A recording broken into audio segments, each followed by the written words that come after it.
Hello students, इस video में हम टॉपिक करेंगे बेस थ्योरम, जो कि एनसीईआरटी बुक में चैप्टर नंबर 13 है।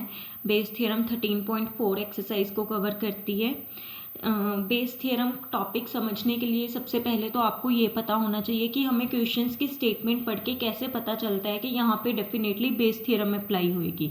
मेन प्रॉब्लम यहीं पे आती है स्टूडेंट्स को, तो वो बताने के लिए सबसे पहले मैं आपको केसेस बताऊंगी कि कौन से केसेस में बेस थ्योरम अप्लाई होती है। उसके लिए स्टूडेंट्स मैं ना एक एग्जांपल लेती हूँ। सपोज मेरे पास क्या है, सपोज मेरे पास है दो बैग्स, एक बैग 1 एंड एक बैग 2। बैग 1 में रेड बॉल्स है एंड वाइट बॉल्स है। ऐसे ही बैग 2 में भी रेड बॉल्स है एंड वाइट बॉल्स है। मैं सपोज कर लेती हूँ कि बैग 1 में 3 रेड बॉल्स है, 2 वाइट बॉल्स है। ऐसे ही बैग 2 में 5 रेड बॉल्स हैं, 4 वाइट बॉल्स है। ठीक है, अब देखो सपोज मैं कहूँ कि इन दोनों में से कोई एक बैग चूज़ करने की प्रोबेबिलिटी बताओ, तो वो तो बहुत सिंपली आप बता सकते हो 1/2 है। एंड अगर मैं आपको ये कहूँ कि सपोज़ मैंने बैग 1 चूज़ कर लिया, उसमें से वाइट बॉल निकालने की प्रोबेबिलिटी बताओ, तो वो कितनी आ जाएगी? क्योंकि मैं आपको कह चुकी हूँ कि बैग 1 हमने चूज़ कर लिया, तो उसमें वाइट बॉल्स कितनी है? 2। तो फेवरेबल केसेस कितने हो जाएंगे? 2 and total number of cases 5। तो ये भी बड़ा इजी है। लेकिन समटाइम्स क्या होता है स्टूडेंट, सपोज मैं कहूँ कि मुझे मैं आपको एक केस एक्सप्लेन करूँ कि सपोज करो कि मैंने क्या किया कि इन दोनों में से कोई एक बैग चूज़ किया, पता नहीं कौन सा। हो सकता है मैंने 1 चूज़ किया हो सकता है 2 चूज़ किया हो। एंड बैग को चूज़ करने के बाद मैंने उसमें से एक बॉल निकाली, लेकिन जो बॉल निकाली उसके लिए मैं श्योर हूँ कि वो बॉल मैंने देख ली कि वो पक्का रेड कलर की निकाली है, या फिर हो सकता है वाइट कलर की निकाली हो। मतलब बट सेकंड देखो, मतलब यहाँ पे 2 इवेंट्स हो रही है। फर्स्ट इवेंट इज कि पहले दोनों बैग्स में से एक बैग चूज करना, एंड सेकंड इवेंट इज उसमें से बॉल का निकालना। लेकिन जो सेकंड इवेंट है उसके बारे में मेरे को पता है कि डेफिनेटली रेड कलर की बॉल निकाली गई है। ठीक है, वैसे तो 2 चॉइसेस थी, लेकिन हमने सेकंड वाली इवेंट में श्योरिटी है कि हमने रेड कलर की ही बॉल निकाली है। लेकिन फर्स्ट वाली इवेंट का कुछ नहीं पता कि फर्स्ट वाली इवेंट में हमने फर्स्ट बैग चूज़ किया है कि सेकंड बैग। अब अगर आपसे कोई पूछे कि जो रेड कलर की बॉल है वो पक्का बैग 1 से ही निकली है या फिर बैग 2 से ही निकली है, इसकी प्रोबेबिलिटी बताओ। मतलब रिवर्स वाली इवेंट की कोई प्रोबेबिलिटी पूछे तो उस केस में यूज़ होती है बेस थ्योरम। ठीक है, तो बेस थ्योरम कहाँ यूज़ होती है? जब हमारे पास 2 इवेंट्स हो रही हो, सेकेंड इवेंट ऑलरेडी नोन हो आपको, उसके बारे में ऑलरेडी आपको पता हो कि सेकेंड इवेंट से हमें क्या आउटपुट मिली है, लेकिन फर्स्ट इवेंट जो उसके पहले हुई है, सेकेंड के पहले, उसकी प्रोबेबिलिटी निकालनी हो, तब हम यूज़ करते हैं बेस थ्योरम। आई होप अब आपको क्लियर होएगा कि बेस थ्योरम कौन से क्वेश्चंस में लगती है। आप क्वेश्चन की स्टेटमेंट पढ़ो, अगर आपको ऐसे लग रहा है कि इसमें 2 इवेंट्स की बात हो रही है and second event is not to you एंड ये आपसे फर्स्ट इवेंट के बारे में पूछ रहे हैं, तो डेफिनेटली क्या यूज़ होएगी? Bayes theorem. ठीक है, अब हम करेंगे इसकी एग्जाम्पल्स बेस थ्योरम की। वैसे तो बेस थ्योरम की स्टेटमेंट है एंड एक फॉर्मूला है, लेकिन मैं वो फॉर्मूला वगैरह आप लोगों को नहीं करवाऊँगी। मैं कोशिश करूँगी कि आपको ना ये फॉर्मूला बनाना सिखाऊंगी, कैसे पता चलता है कि ये फॉर्मूला बना कैसे। उसके लिए हम एक एग्जाम्पल लेते हैं।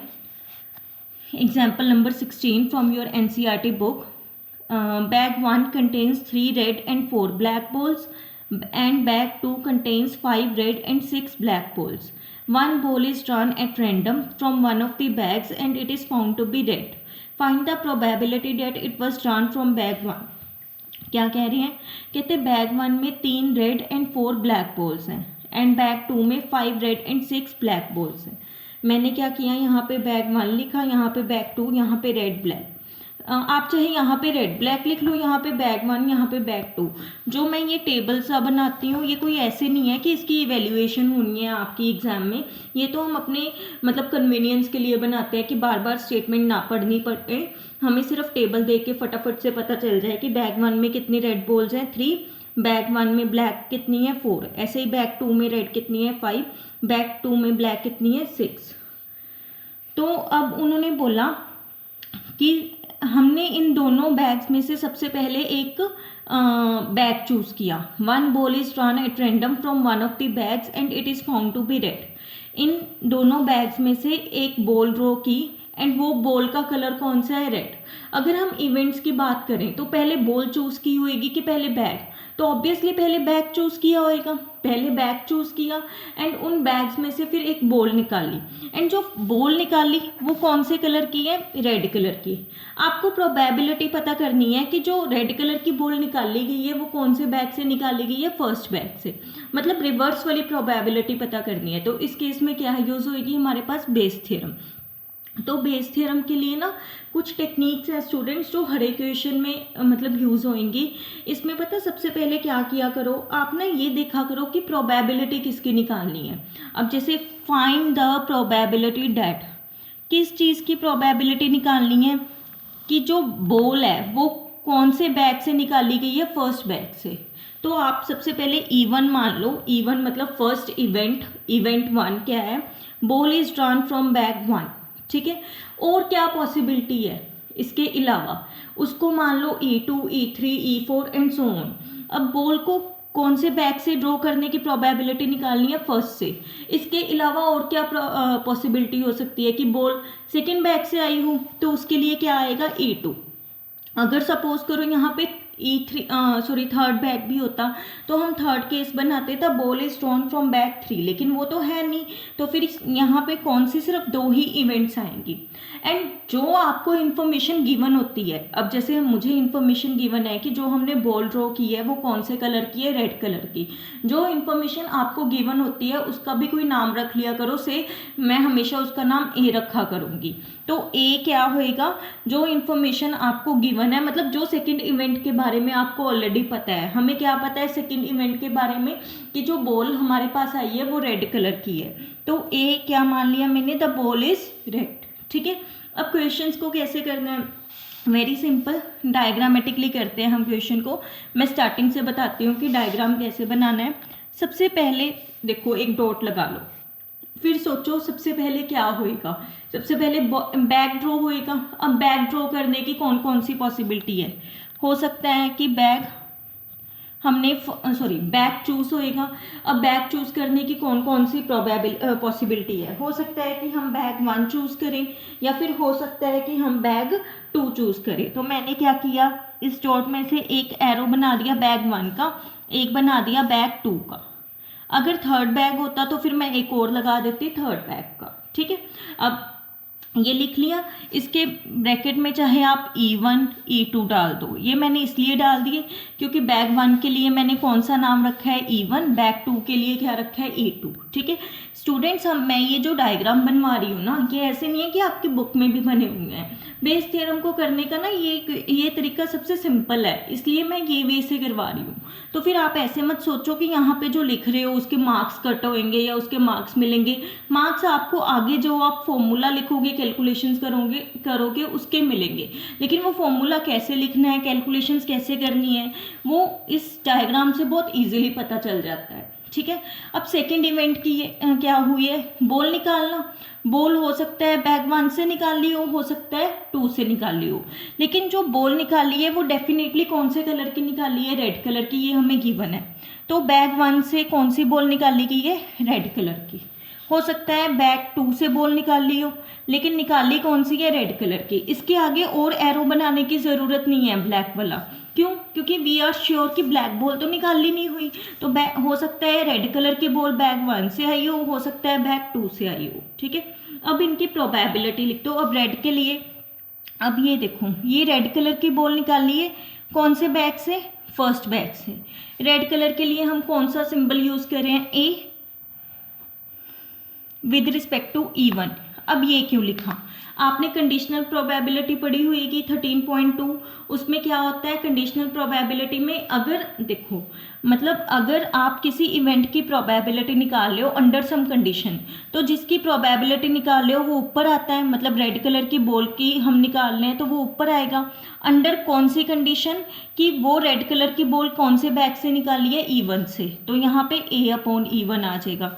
ऐसे ही ये रेड कलर की बॉल कौन से बैग से निकाली है, E2 से. रेड कलर की बॉल के लिए A यूज़ कर रहे हैं, फ्रॉम E2। ठीक है, अब देखो हमारे पास, अब इनकी प्रोबेबिलिटीज लिखो। सबसे पहले बैग चूज हुआ, हो सकता है बैग 1 चूज हुआ हो सकता है बैग 2 चूज हुआ हो। बैग 1 चूज करने की प्रोबेबिलिटी कितनी है 1/2, ऐसे ही बैग 2 की 1/2। ठीक है, अब बैग 1 में से रेड बॉल निकालने की प्रोबेबिलिटी ऑफ ए मतलब रेड बॉल निकालने की फ्रॉम E1 मतलब फ्रॉम बैग 1। क्या करेंगे हम, बैग 1 में रेड बॉल्स देखेंगे कितनी है 3, एंड बैग 1 में टोटल बॉल्स कितनी है 7। तो बैग 1 से रेड बॉल निकालने की प्रोबेबिलिटी कितनी हो जाएगी 3/7।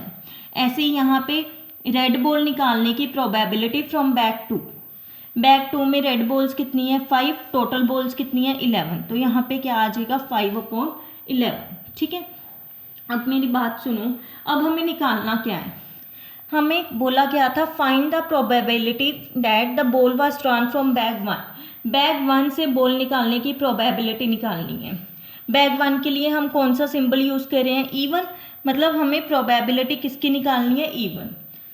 बट हमें कुछ गिवन है, कौन सी कंडीशन गिवन है कि जो बॉल हमें निकाली है वो कौन से कलर की है, रेड कलर की। तो दैट मीन्स जब आपको कोई प्रोबेबिलिटी निकालनी हो किसी इवेंट की अंडर सम कंडीशन, तो हम क्या यूज़ करते हैं, कंडीशनल प्रोबेबिलिटी। दैट मीन्स ये क्वेश्चन भी क्या होएगा, कंडीशनल प्रोबेबिलिटी का।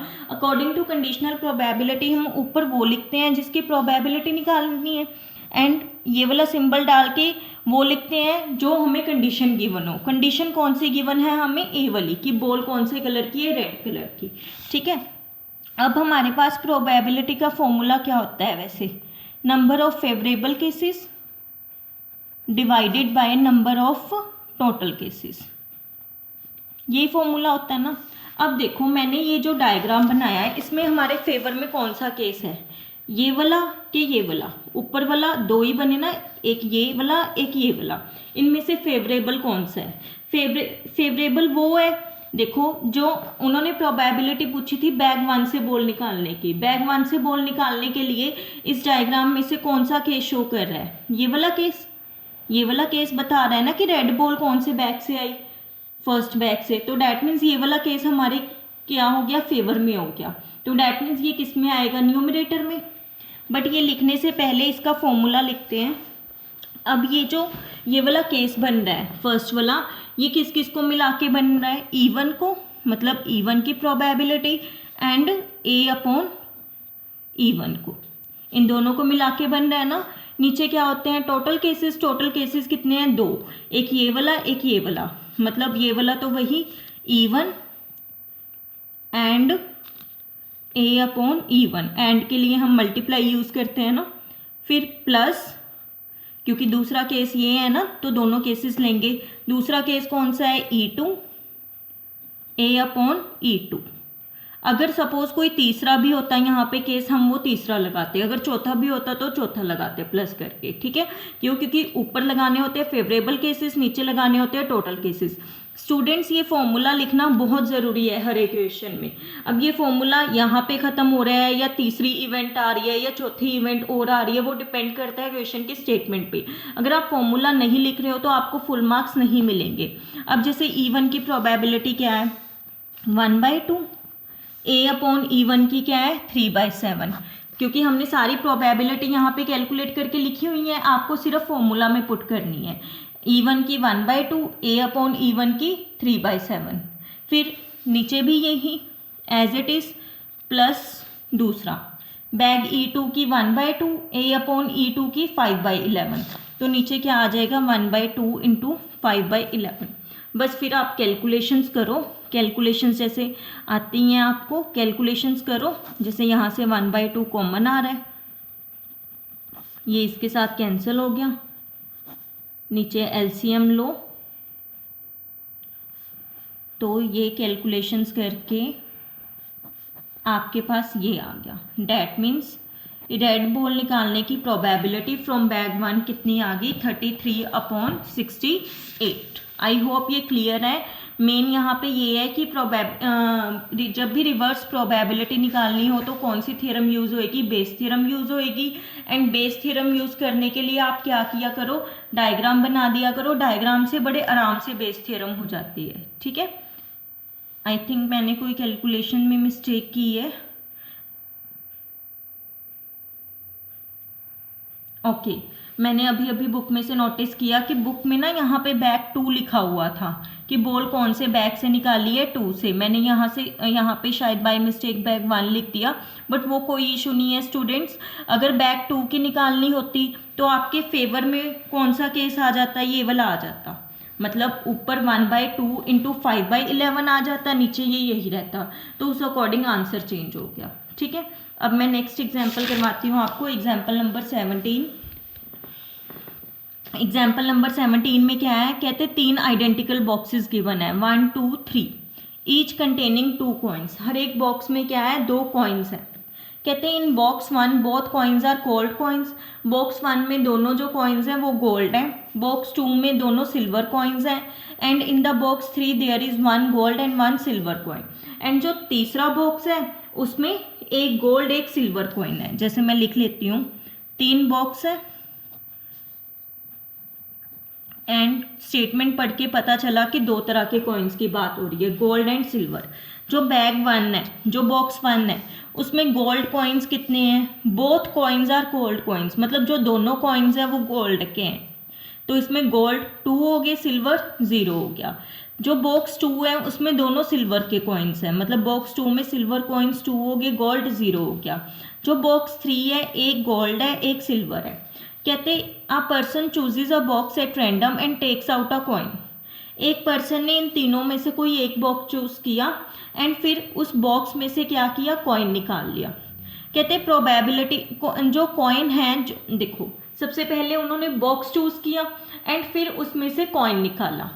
कहते if the coin is of gold, मतलब अब जब जो सेकंड इवेंट हुई कॉइन निकालने की, उसके बारे में उन्होंने आपको ऑलरेडी बता दिया कि जो सेकंड इवेंट हुई उसमें से जो कॉइन निकला वो डेफिनेटली कौन से कलर का है, गोल्ड का है। कहते प्रोबेबिलिटी पता करो, जो दूसरा कॉइन है ना, अब क्योंकि एक कॉइन तो निकाल लिया, अब जो दूसरा कॉइन बचा, कहते प्रोबेबिलिटी पता करो कि वो भी गोल्ड का ही बचा है बॉक्स में। देखो अब एक कॉइन निकाला, वो कौन सा है, गोल्ड का। अब वो कह रहे हैं कि प्रोबेबिलिटी पता करो कि दूसरा कॉइन भी गोल्ड का हो, तो इससे हमें क्या पता चल रहा है कि वो कौन से बॉक्स की बात कर रहे हैं जिसमें दोनों कॉइन्स गोल्ड के हों। डैट मीन्स वो एक तरीके से कौन से बॉक्स की बात कर रहे हैं, फर्स्ट बॉक्स की। मतलब वो ये पूछ रहे हैं कि प्रोबेबिलिटी पता करो कि जो आपने कॉइन निकाला है वो कौन से बॉक्स से निकाला है, फर्स्ट बॉक्स से। डायरेक्टली नहीं, इनडायरेक्टली पूछा है। ठीक है, अब इवन मान लो, मैंने बोला था इवन उसको माना करो जिसकी प्रोबेबिलिटी निकालनी है। अब इनडायरेक्टली उन्होंने प्रोबेबिलिटी किसकी निकालने को बोला है, बॉक्स 1 की। The coin is drawn from box 1, इसको क्या मान लो, E1।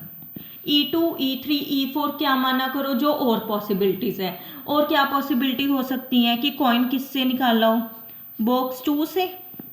और क्या पॉसिबिलिटी हो सकती है कि कॉइन किससे निकाला हो, बॉक्स 3 से। ए मैंने बोला था उसको माना करो जो गिवन हो। अब गिवन क्या है, हमें स्टेटमेंट पढ़ के हमें पता चल गया था कि उनके अकॉर्डिंग उन्होंने हमें बता रखा है कि जो कॉइन है वो डेफिनेटली क्या है, गोल्ड का है। The coin is of gold, इसको ए मान लिया। ठीक है, अब डायग्राम बनाते हैं हम। वैसे ही क्या बोला था मैंने कि पहले क्या किया करो, एक डॉट लगा के क्या पॉसिबिलिटी है कि कॉइन बॉक्स 1 से निकला हो, या फिर बॉक्स 2 से, या फिर बॉक्स 3 से। बॉक्स 1 के लिए E1, बॉक्स 2 के लिए E2, बॉक्स 3 के लिए E3। अब तीनों में से कोई एक बॉक्स चूज होएगा, उसकी प्रोबेबिलिटी क्या है, बॉक्स 1 चूज करने की प्रोबेबिलिटी क्या है, 1/3। अभी कॉइन्स की कोई बात नहीं हो रही, जब हम बॉक्स चूज कर रहे हैं तो तीनों में से कोई एक बॉक्स चूज कर रहे हैं, तो सबकी प्रोबेबिलिटी क्या होएगी, बराबर होएगी ना, 1/3 1/3 1/3। 3 क्यों, क्योंकि हमारे पास 3 मतलब टोटल नंबर ऑफ ऑप्शंस है। अब बॉक्स 1 में से कॉइन निकाला, तो वो पता है हमें, एक कॉइन निकाला है एंड डेफिनेटली वो कौन सा निकाला है, गोल्ड का। गोल्ड, यहाँ पे गोल्ड कॉइन लिख देते हैं।